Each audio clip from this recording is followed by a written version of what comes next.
Amém, glória a Deus. Quero cumprimentar os irmãos com a paz do Senhor Jesus, aqueles que acompanham pela live também. Deus possa falar conosco nessa noite, que a palavra do Senhor tenha liberdade no nosso meio, amém? Quero pedir aos irmãos que olhem para o irmão que está ao seu lado e diga para ele assim: se hoje ouvir a voz do Senhor, não endureça o teu coração. Fala mais uma vez. Se o Senhor falar contigo, e Ele vai falar, não endureça o teu coração. Aleluia, glória a Deus. Meus irmãos, nessa noite nós vamos falar sobre um assunto poderoso.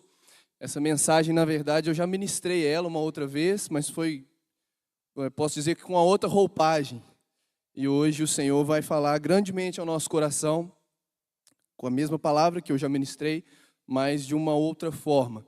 O tema dessa noite, o título é Lançando as Nossas Coroas.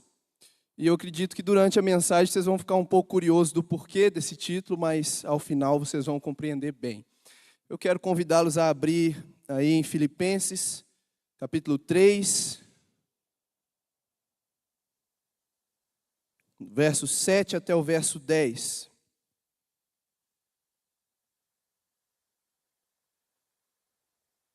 Filipenses, capítulo 3, do verso 7 ao 10.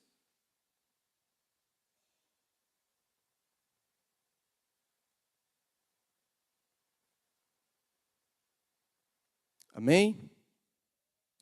Diz o seguinte: mas o que para mim era lucro, isto considerei perda por Cristo Jesus.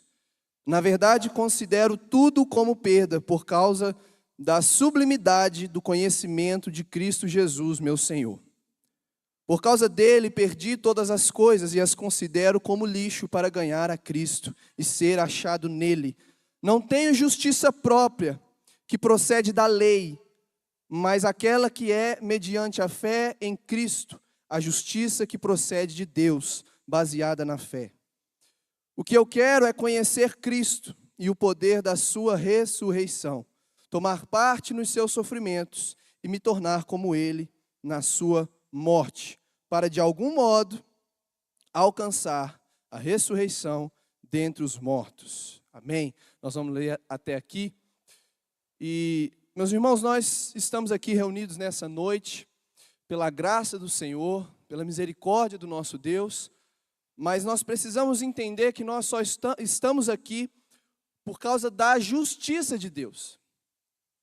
Muitas pessoas acreditam que, na verdade, a justiça de Deus ainda vai se cumprir, mas a justiça de Deus, ela já se cumpriu.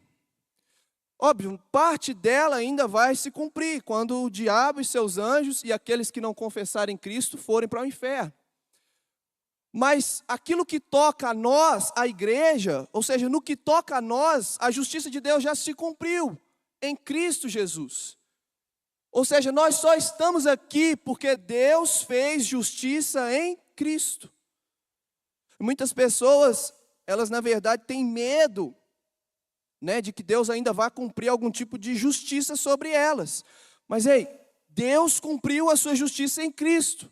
Nós somos justificados, porque Deus cumpriu toda a justiça em Cristo.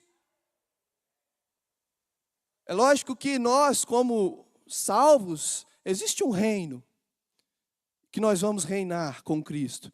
Deus nós, como meu pai ministrou aqui, na palavra de oferta, nós vamos prestar contas ao Senhor sobre muitas coisas. A palavra do Senhor fala sobre a nossa obra. Se nossa obra no último dia ela vai resistir ao fogo ou não. E esse fogo não é o do inferno, tá? É o fogo purificador do Senhor. Mas a justiça de Deus se cumpriu em Cristo. E nós hoje somos justos. Por quê? Porque Deus nos justificou pela morte de Cristo. Então, pela graça de Deus, nós somos salvos. Mas eu li um texto aqui escrito por um homem que viveu muito tempo na lei. Esse homem é o apóstolo Paulo. O apóstolo Paulo escreveu a carta aos Filipenses. Mas antes de se converter, Paulo era um homem da lei. A lei de Moisés, do partido dos fariseus. Paulo era um homem dedicado, esforçado. Porque Paulo era um homem que acreditava que podia conquistar a sua própria salvação. Era isso que eles acreditavam. Paulo era um homem que muito provavelmente se achava muito justo, porque ele obedecia à lei. Mas ele se tornou perseguidor de Cristo, porque ele ainda não tinha entendido a graça de Deus.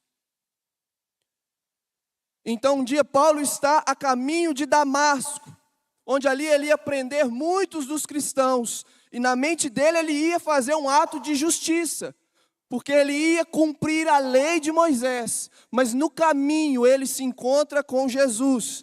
Jesus já tinha ressuscitado, já tinha subido ao céu, mas apareceu para Paulo.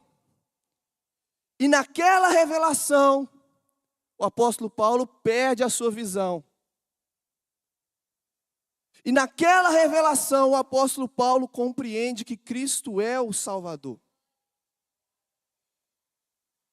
E depois Paulo entra na cidade, e Deus levanta um profeta que vai até ele, que impõe as mãos, que cura a sua visão, e a Bíblia diz que escamas caíram dos seus olhos. São as escamas da lei. E o que é a lei? É o homem tentando chegar até Deus. A lei foi dada por Deus, e a lei é boa, e a lei ela é sim, é santa, mas o problema é que a lei não santifica ninguém, e a lei não justifica ninguém. Mas Jesus desceu do céu para cumprir toda a lei e se tornar justiça em nosso favor. E Ele pode nos santificar. O apóstolo Paulo reconheceu isso. E quando ele reconheceu isso, perdeu a sua visão, mas Deus lhe deu de volta uma nova visão, que não era apenas a visão natural que ele recuperou, mas a visão da graça de Deus. Sabe, irmãos, isso às vezes é um pouco difícil da gente entender. Depois que eu comecei a fazer o curso de maturidade no Espírito, outro dia eu estava comentando com a Clara, tem hora que eu fico assim, meu Deus, como é que é esse negócio? Porque é muito difícil para nós aceitar que Deus nos salva, mesmo sem nós merecermos. Mas a gente ainda aceita. Só que é mais difícil ainda a gente crer que Deus nos abençoa, mesmo quando a gente não merece. Que Deus nos dá coisas, e que Deus nos dá tantas bênçãos, mesmo quando a gente não merece. É mais difícil ainda a gente acreditar que Deus não leva em consideração o quanto nós oramos para receber uma bênção. Ele leva em consideração o quanto nós oramos para ter comunhão com Ele. Então, quando nós oramos, não existe um reloginho ali que Deus está olhando e falando, meu filho está orando muito, ele vai ser muito abençoado. Não, irmãos, não é esse o intuito. Eu creio que Deus olha dos céus e diz, esse menino, esse homem, essa mulher, essa menina, ela quer passar tempo comigo. E a pessoa que passa tempo com Jesus, ela vai crescer, ela vai avançar, ela vai viver a plenitude. Mas nossas orações, o tempo que nós gastamos com o Senhor, não é para obter nada dEle, é para ganhar Ele. E na verdade, eu vou até corrigir, não é nem para ganhar Ele, porque nós já ganhamos Ele. Ele mesmo se deu a nós, é para conhecê-lo. Porque nós ainda não o conhecemos plenamente. Nós precisamos avançar em conhecer o Senhor. Naquele dia, quando Paulo teve encontro com Jesus, era um convite para conhecê-lo. Porque Paulo perseguia. Jesus disse, Paulo, Paulo, por que tu me persegues? Paulo não, né? Saulo, né? Saulo, Saulo, por que tu me persegues? É a frase que eu mais escuto na minha vida. Estou trabalhando, às vezes estou lá no balcão da padaria, atendendo.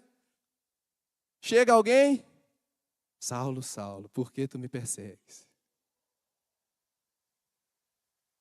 Várias vezes. Mas muitas vezes, já perdi a conta. Era o que Saulo fazia, ele perseguia Cristo.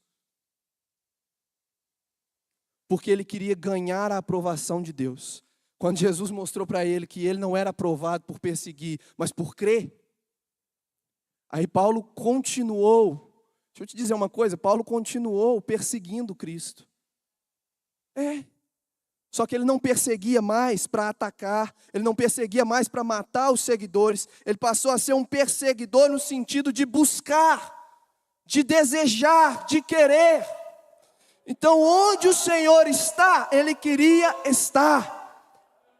Paulo ele deixou de perseguir os cristãos para matar, e ele começou talvez a perseguir cristãos para cultuar, para ter comunhão. Eu imagino, irmãos, depois que ele se converteu, a notícia se espalhando, o povo falando, aquele cara que matava cristão converteu. Aí vai ter um culto. Isso aqui é coisa da minha cabeça, tá, gente? Eu creio que é o Espírito Santo que está dando aqui para a gente agora. Aí ia ter um culto, os irmãos reunidos. Aí chega a notícia, o apóstolo Paulo está vindo aí. Saulo, né? Ainda era Saulo. Saulo está vindo aí. O povo, ó. Irmãos, porque eles não acreditaram de primeira. E o povo indo embora, eu imagino Paulo vendo o povo ir embora, falando, ei, volta aqui, eu quero culto. Eu quero cultuar com vocês. Perseguindo os cristãos para cultuar com os cristãos. É isso que Jesus faz. Jesus nos transforma. Jesus muda todas as coisas. Existe um momento na Bíblia em que Jesus ensinou algumas coisas e os discípulos disseram, isso é difícil demais, ninguém pode cumprir. Então ele disse, para o homem é difícil, mas para Deus nada é impossível. Nada é impossível. Deus pode realizar um milagre na sua vida. Deus pode transformar você. Aquele pecado contra o qual você luta há anos e talvez você não consegue vencer. Deus pode tirar ele da sua vida. Talvez você não venceu ainda porque você tem olhado mais para o pecado e para si próprio do que para Jesus. Quando nós olhamos para Jesus, irmãos, não há nada que ele não possa vencer por nós. Nós temos que ser intencionais, sim. Mas a nossa intenção maior tem que ser olhar para o Senhor Jesus. Quando nós tentamos vencer sem depender do Senhor, nós não vamos vencer. Algo que Deus ministrou ao meu coração enquanto a gente estava louvando, é que por um período na minha vida, eu caminhava muito vacilante, né? E aí chegou um momento que Deus fez uma revolução na minha vida, mudou muitas coisas. E aí eu comecei a me fortalecer no Senhor. Mas eu parei de depender dEle. Eu me lembro de um período de processo de Deus na minha vida que eu colocava meus joelhos no chão. Isso aqui não é para enaltecer, irmãos, e nem mesmo para ditar para vocês uma regra. Mas eu me prostrava diante do Senhor e dizia, Pai, eu preciso do Senhor, senão eu vou cair. Eu preciso do Senhor, senão não vou ter forças para vencer. E aí, quando eu comecei a vencer, eu parei de depender do Senhor. Eu parei de orar para que Deus me fortalecesse. Eu parei de clamar pela graça do Senhor. E a Bíblia nos diz, achegai-vos, pois, diante do trono da graça, a fim de receber misericórdia, a fim de receber graça. Nós dependemos do Senhor Jesus, irmãos. Se nós não vivermos uma vida intencional de dependência no Senhor, nós não vamos avançar. E ser salvo apenas não é a plenitude do propósito de Deus. Deus quer que nós possamos atingir a estatura de varão perfeito, ou seja, que Cristo seja formado em nós. Completamente, não só nas minhas atitudes, não só por fora, mas que as minhas intenções se tornem as intenções de Cristo. Talvez você possa dizer, isso é muito difícil, mas para Deus nada é impossível. É o Senhor quem efetua, tanto o querer quanto o realizar. E sabe, o apóstolo Paulo, ele se tornou talvez o maior pregador do evangelho, né, de todos os tempos. Ele gastou toda a sua vida em conhecer Jesus. E porque ele gastava a sua vida em conhecer Jesus, Jesus usava ele para edificar a igreja. Ele tomou posse do perdão, da graça, da misericórdia de Deus. E ele investiu tempo em conhecer Jesus. E ele se tornou um homem íntimo do Espírito Santo. Sem intimidade com o Espírito Santo, nós não podemos conhecer Jesus. Sem dar liberdade ao Espírito Santo para ele fluir nas nossas vidas, nós não podemos conhecer plenamente Jesus, porque Jesus fluía no Espírito. Paulo era guiado pelo Espírito Santo. Quantos aqui desejam ser guiados pelo Espírito Santo? Sabe, irmãos, quando a palavra diz que nós não estamos mais debaixo da lei, ela não quer dizer que a gente pode fazer tudo que a gente quiser. A verdade é que nós estamos livres da lei do merecimento, da lei mosaica, mas nós somos dependentes da lei do Espírito. Nós somos dependentes, na verdade, o que é a lei do Espírito? É a voz do Espírito Santo nos guiando. A pessoa que não vive a sua vida direcionada pelo Espírito Santo, não quer dizer que ela vá para o inferno, meu irmão. Você é salvo. Mas quando nós vivemos a nossa própria vontade, eu não estou falando de pecado, eu estou falando daquilo que a gente quer fazer, dos nossos propósitos, dos nossos sonhos, dos nossos investimentos. A nossa forma de pensar, quando nós pensamos só em nós, nós não damos lugar à voz do Espírito Santo. E o cristão que vive assim, não vive a plenitude. Deus quer que a gente viva a plenitude. Ser guiado pelo Espírito Santo é andar na bênção. Ser guiado pelo Espírito Santo é conhecer Jesus. A Bíblia nos diz que Paulo, em algum momento da palavra, em algum momento daquela história, né, da sua história com Deus, ele teve o desejo de entrar numa cidade para pregar. E olha, as intenções de Paulo eram as melhores. Era pregar o evangelho naquele lugar. E provavelmente se ele fizesse isso, Deus ia usar ele grandemente. Mas o Espírito Santo o impeliu a não entrar ali e ir para outro lugar. Não é que Paulo ia entrar naquela cidade e iam acontecer coisas ruins com ele, irmãos. Mas é que o Espírito Santo queria usar Paulo num outro lugar. Deixa eu te dizer uma coisa. Não adianta querer ser usado por Deus aonde a gente quer. A gente tem que aceitar ser usado por Deus aonde Deus quer nos usar. Não é sobre eu fazer a obra do meu jeito, mas é fazer a obra do jeito do Senhor. Nem por força, nem por violência, mas pelo Espírito.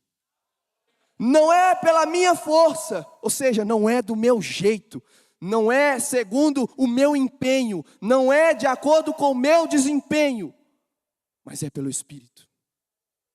Porque uma pessoa que tem uma palavra do Espírito Santo, toma posse dela e decide vivê-la. Nós falamos sobre isso aqui, mais ou menos um mês atrás, né?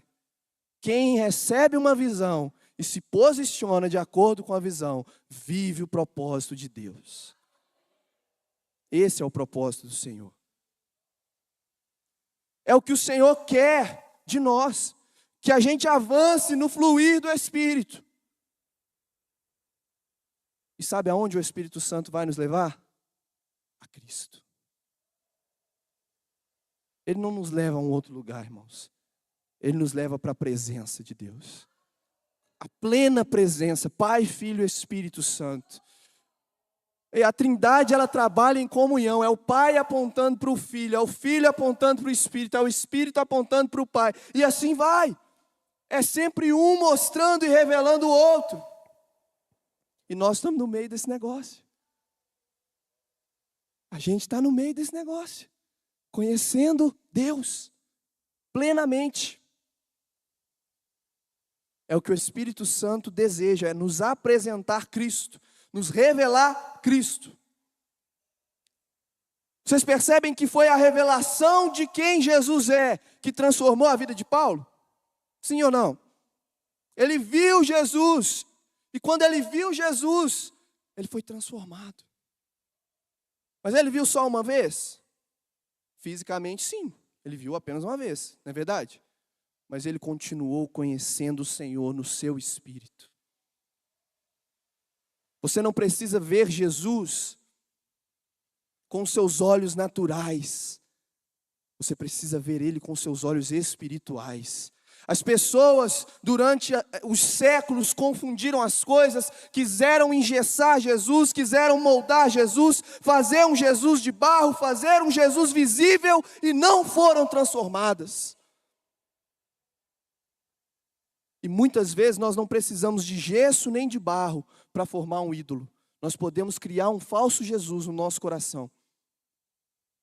Se nós acreditarmos que Jesus é alguém que Ele não é, nós não estamos olhando para Ele, nós estamos olhando para um ídolo. Existe uma geração aí fora que tem pregado sobre um falso Jesus. E deixa eu te dizer uma coisa, eles não colocam um Jesus pregado numa cruz. Eles não fazem uma imagem de Jesus. Não, eles pregam um Jesus falso. E isso é idolatria também. Pregam um Jesus que não tem poder para transformar o pecador. Pregam sobre um Jesus que andava com os pecadores quase como se fosse um. Que aceitava os pecadores. E Ele aceita mesmo, mas para transformar. As pessoas têm pregado aí fora um Jesus que aceita os pecadores. E que deixa eles continuarem vivendo uma vida de pecado. E que não tem poder para transformar ninguém. Mas eu quero falar para você nessa noite, pelo poder do Espírito Santo, que o Jesus que nós conhecemos, Ele pega o homossexual e transforma ele num homem honrado do Senhor. Ele tira o ser humano das drogas e transforma em um homem honrado do Senhor. Ele pega uma prostituta, Ele lava ela e transforma ela numa mulher cheia do Espírito Santo. É isso que Jesus faz. Esse é o Jesus em quem nós cremos. Que pega um homem letrado, cheio de si, coloca ele no chão e o levanta como um homem humilde que serve ao Senhor. Foi isso que ele fez com Paulo.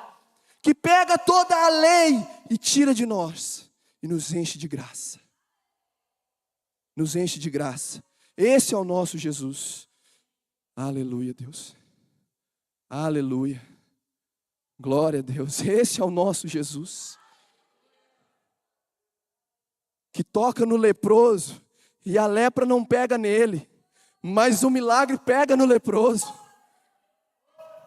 Que quando a mulher do fluxo de sangue, né, Daniel? Cadê o Daniel? Quando a mulher do fluxo de sangue toca nele, ele não fica impuro, ela que é purificada. Esse é o nosso Jesus. Que quando nós chegamos até Ele, ainda que nós não tenhamos nada. Porque sejamos sinceros, irmãos, diante dele nós temos o quê? Nós só temos Ele. A Bíblia diz, o que o homem pode oferecer a Deus? Mas Deus ofereceu tudo o que tinha por nós. Então nós precisamos ser intencionais, investir a nossa vida em conhecer esse Jesus.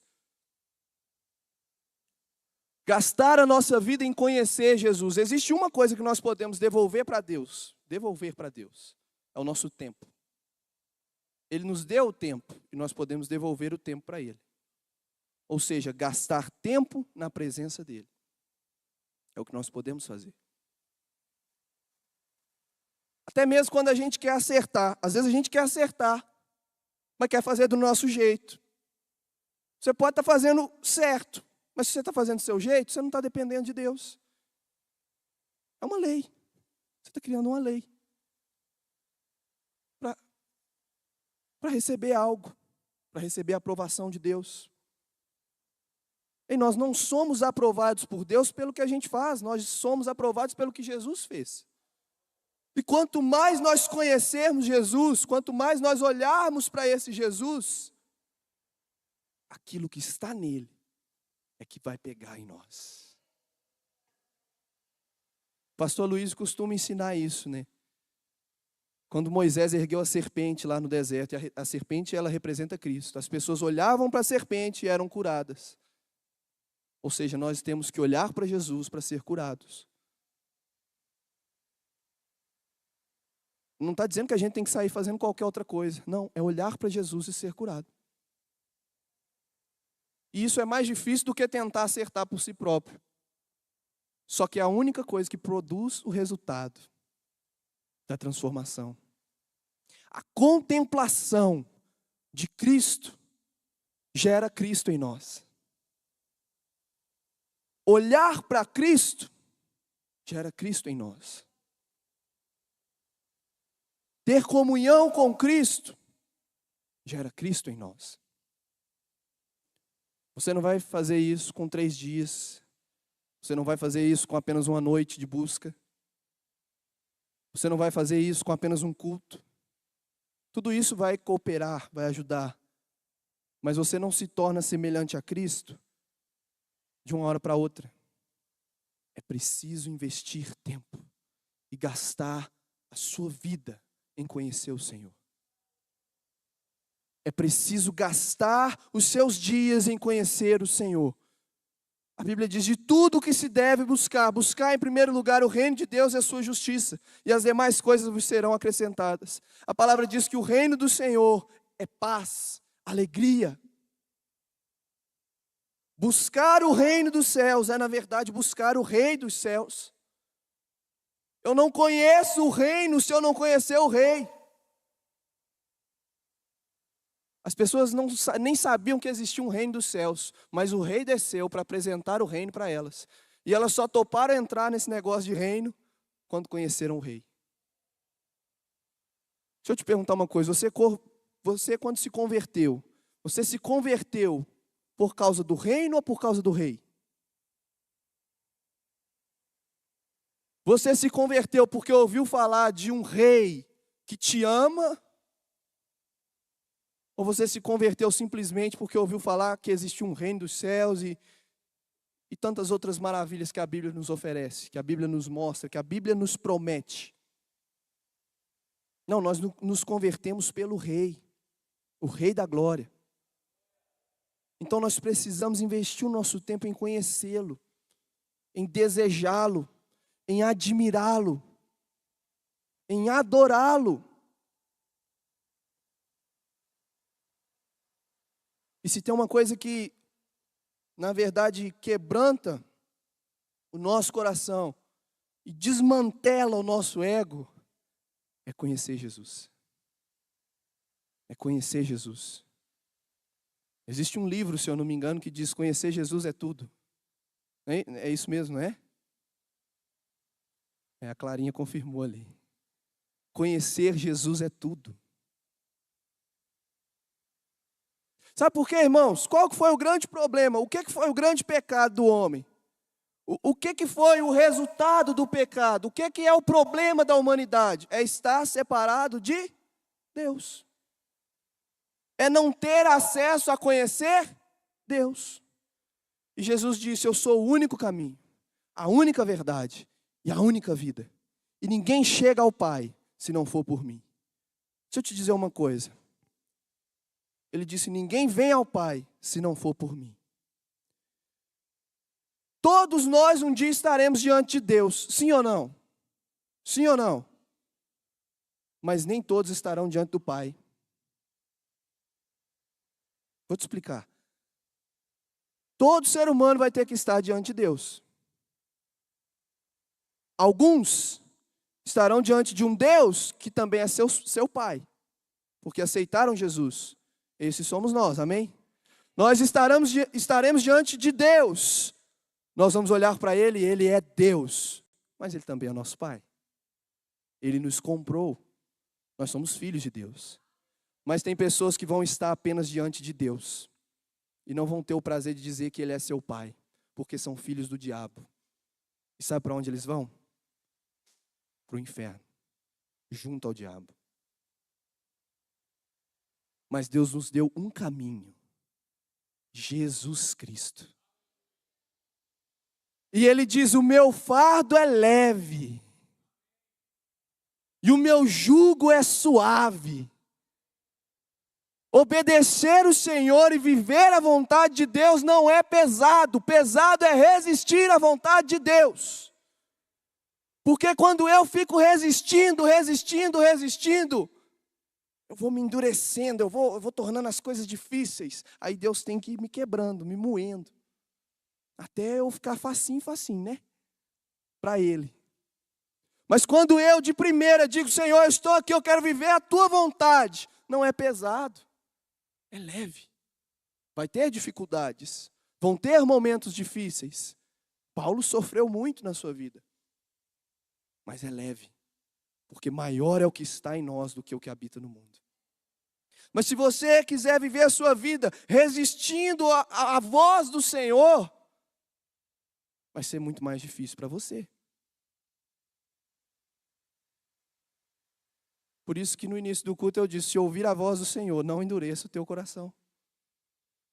Isso é palavra liberada, irmãos. Não foi uma frase de efeito que eu inventei, não. Está na Bíblia. Isso é para quebrantar o nosso coração. Para que Deus tenha liberdade de falar, de agir no nosso coração. Amém? Conhecer Jesus é tudo. Gaste a sua vida, meu irmão, em conhecer Jesus. Gaste a sua vida em se entregar para Jesus. O apóstolo Paulo fez tanto isso, que Cristo foi sendo formado nele. Cristo foi sendo formado nele, ao ponto de ele dizer: já não sou mais eu quem vive, mas Cristo vive em mim.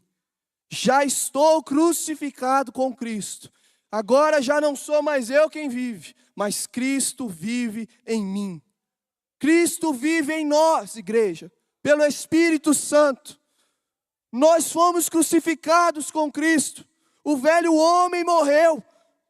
Quando nós fomos batizados, no momento em que nós subimos, nova criatura nós fomos e nós somos filhos de Deus. Já não sou mais eu quem vive. Deixa eu te dizer uma coisa. O propósito de Deus não é fazer de mim um Saulo melhor. O propósito de Deus não é fazer do Gui um Guilherme melhor. Não é esse o propósito de Deus. O propósito de Deus é fazer de nós semelhança de Cristo Jesus. Deus não quer pegar um homem perdido e fazer dele um homem melhor, que agrade a sociedade. Deus quer pegar o homem perdido e matar ele na cruz. Mas não é literalmente, porque Jesus já cumpriu literalmente. É matar o homem pecador na cruz, em Cristo, para fazer com que ele viva como um homem espiritual.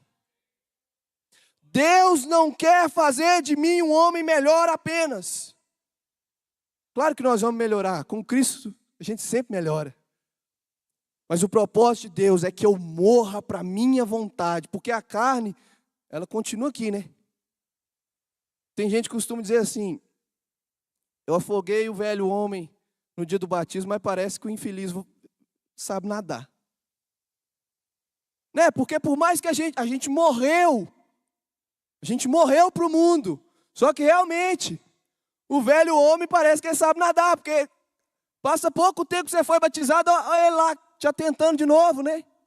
Olha a sua carne querendo voltar ao pecado.